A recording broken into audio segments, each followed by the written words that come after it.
కుతంత్రాలు నిండిన ప్రచారాలను నమ్మకుండా కూటమి ఐక్యతను కాపాడుకుందాం. రాష్ట్ర ఆర్థిక స్థితి బాగోకపోయినా పథకాల అమలులో ముందుకు వెళ్తున్నాం. కష్టపడే ప్రతి కార్యకర్తని గౌరవించుకోవాలన్నదే పవన్ కళ్యాణ్ ఆలోచన. పార్టీ కార్యక్రమాలు, ప్రభుత్వ పథకాలను జన సైనికులు, వీర మహిళలు ప్రజల్లోకి తీసుకెళ్లండి. ఏలూరులో జనసేన క్రియాశీలక సభ్యుల ప్రమాద బీమా చెక్కులను అందజేసిన జనసేన పార్టీ పీఏసీ చైర్మన్, రాష్ట్ర పౌర సరఫరాల శాఖ మంత్రి నాదెండ్ల మనోహర్. అప్పటికప్పుడు హడావిడిగా మన సిబ్బందిని, మన పార్టీ నాయకుల్ని పంపించి ఇది వాస్తవమా కాదా తెలుసుకుని, వాస్తవం తేలినాక మీడియా మిత్రులతో కూడా మాట్లాడి సమాచారం తెప్పించుకుని, అది ఆత్మహత్య నమోదైనా కూడా ప్రభుత్వం నుంచి ఆ కుటుంబానికి డబ్బు అందించలేదు గతంలో. కానీ కేవలం 5-6 గంటల్లోనే ఆ కుటుంబాన్ని మనం చింతలపూడికి తీసుకొచ్చి పవన్ కళ్యాణ్ గారి చేతుల మీదుగా ₹1,00,000 ఆర్థిక సాయం ఆ రోజు ఆ కుటుంబానికి అందించాం. ఆ విధంగా మనం నిలబడ్డాం. పార్టీలో ఏ కార్యక్రమం చేసినా కూడా మనం ఆశ్చర్యకరమైన విషయం ఏంటంటే, పవన్ కళ్యాణ్ గారు ఇచ్చిన 5 కోట్ల రూపాయలతోటి రాష్ట్ర వ్యాప్తంగా, ప్రపంచవ్యాప్తంగా మన జనసేన పార్టీకి సంబంధించిన నాయకులు, ఇతర దేశాల్లో నివసిస్తున్న మన ఎన్ఆర్ఐలు అందరూ కూడా వచ్చి స్వచ్ఛందంగా మనకి లక్షల రూపాయల్లో విరాళాలు ఇచ్చి దాదాపు 1,400 రైతులకి రాష్ట్ర వ్యాప్తంగా మనం ₹1,00,000 చొప్పున అందించగలిగాం. అటువంటి కార్యక్రమాలు చేసుకుంటూ మనం ముందుకు వస్తున్న తరుణంలో మీరందరూ చూశారు, ఎన్నికలప్పుడు, స్థానిక సంస్థలప్పుడు ఆ రోజున ఎన్నికలకి దూరం ఉందాం అని ఈ రోజున్న ప్రధాన పార్టీలు ఆలోచించినా కూడా లేదు, ప్రజాస్వామ్యం రక్షించాలి, ప్రభుత్వాన్ని మనం ప్రశ్నించాలి, ఎన్నికలు వాళ్ళందరూ కూడా ఏకగ్రీవంగా జరిగిపోవాలనే తపనతోటి ముఖ్యమంత్రి గారు దౌర్జన్యంగా ప్రవర్తిస్తున్నాడనే ఆలోచనతోటి ఆ రోజు పవన్ కళ్యాణ్ గారు మన వీర మహిళల్ని, మన యువతని మీరు ధైర్యంగా నామినేషన్లు వేయండి, 10 ఓట్లు వచ్చినా 50 ఓట్లు వచ్చినా దాన్ని పట్టించుకోబాకండి, కానీ ప్రజాస్వామ్యబద్ధంగా ఎన్నికలు జరగాలి, దానికి మీరందరూ కూడా నిలబడండి అని చెప్తే ప్రతి ఎంపీటీసీను, ప్రతి సర్పంచ్, ప్రతి వార్డు మెంబర్ కూడా రాష్ట్ర వ్యాప్తంగా మన జనసేన పార్టీ నుంచి ఆ రోజు అద్భుతంగా మన వాళ్ళు నిలబడ్డారు. చాలామంది ఆ రోజున ఎంపీటీసీలుగా గెలిచారు, సర్పంచులుగా గెలిచారు. మహిళలు కొంతమంది అయితే వాళ్ళకి ప్రభుత్వ ఉద్యోగాలు ఉన్నా కూడా రాజీనామా చేసి వచ్చి నిలబడి పార్టీ తరఫున ఆ రోజున నిలబడ్డారు. అటువంటి స్ఫూర్తిదాయకమైన నాయకత్వం మన దగ్గర ఉంది. ఈ రోజున మనందరం కూడా ఎంతో జాగ్రత్తగా వ్యవహరించాలి.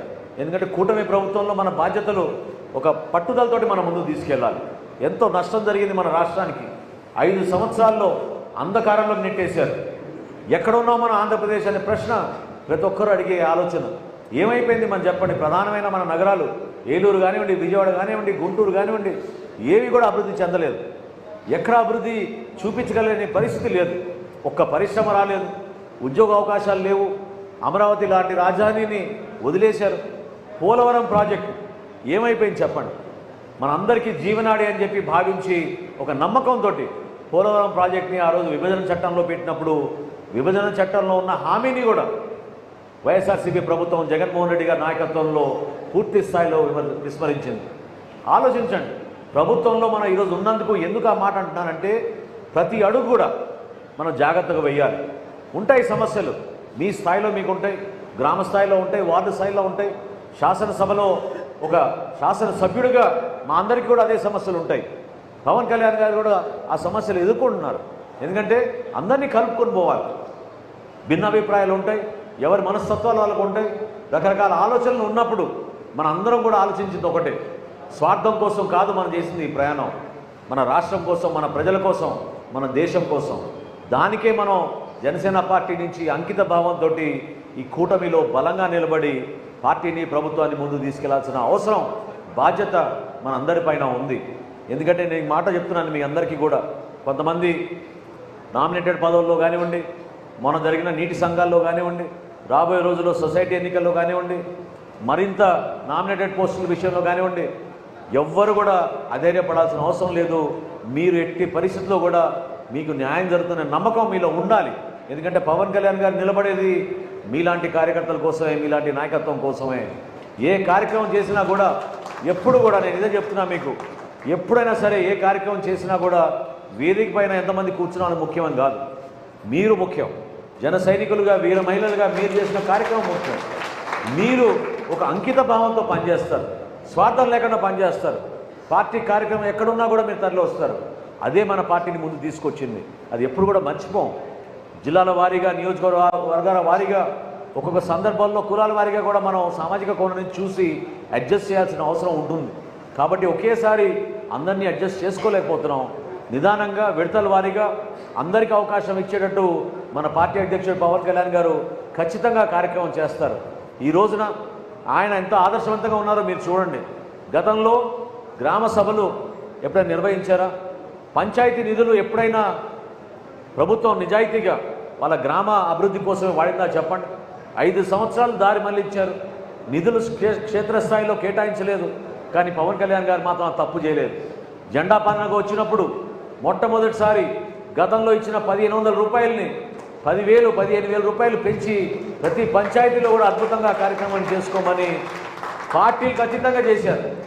ఇందాక మన మిత్రులు చెప్పినట్టు ఈ రోజున 3,750 కిలోమీటర్లు సీసీ రోడ్లు రాష్ట్ర వ్యాప్తంగా మనం అద్భుతంగా చేసుకుంటూ ముందుకెళ్తున్నాం.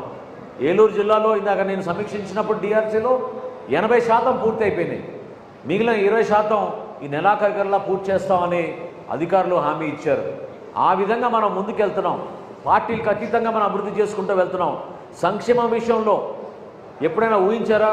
ప్రభుత్వం 3,000 రూపాయల పెన్షన్ని 4,000 పెంచింది. 6,000 రూపాయలు, 10,000 రూపాయలు, చివరికి 15,000 రూపాయల పెన్షన్ కూడా ఇచ్చే ఏ రాష్ట్రం కూడా లేదు భారతదేశంలో. ఈ రోజున మన కూటమి ప్రభుత్వం అద్భుతంగా ఇస్తోంది. 1వ తారీఖున ఇస్తామన్నాం, కాదు 30 తారీఖున ఇస్తున్నాం, 31వ తారీఖున ఇస్తున్నాం. అంతేగాని గతంలో వాళ్ళు చేసిన దొంగ పనులాగా 5వ తారీఖో 15వ తారీఖో జీతాలు ఎప్పుడు ఇస్తున్నారో తెలియక ఎంతోమంది ఇబ్బంది పడే రోజులు మీరు మర్చిపోబాకండి. ఇన్ని ఆర్థిక కష్టాల్లో కూడా అనేక కార్యక్రమాలు చేస్తున్నాం. ఇప్పుడే మన గోవింద్ గారు గుర్తు చేసినట్టు రైతులకి బకాయిలు పెట్టి ఎగ్గొట్టిపోయిన ప్రభుత్వం, ఏకైక ప్రభుత్వం ఆంధ్రప్రదేశ్ చరిత్రలో వైఎస్ఆర్సీపీ ప్రభుత్వం.